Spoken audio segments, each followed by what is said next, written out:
My name is Saverna B, and I am 57 years old from Mount Vernon, New York. One morning, I started experiencing pain in my groin area. It was like pain wouldn't allow me to even bend down to tie up my shoe. So when I went to Dr. Chan, he told me straight up, Saverna, you need a hip replacement. You'll be in a wheelchair or a walker eventually. And if you want your life back and have the full quality of life, I had to have both of them done. Total hip replacements, anterior and posterior. When I came into my initial surgery morning, I went through adult pre-op. Everybody on that floor, the patient care technicians, the nurses, they were great.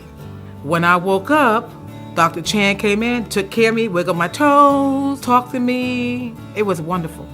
On the posterior procedure, there was more restrictions. I had to go to intense rehab. It took me 4 months.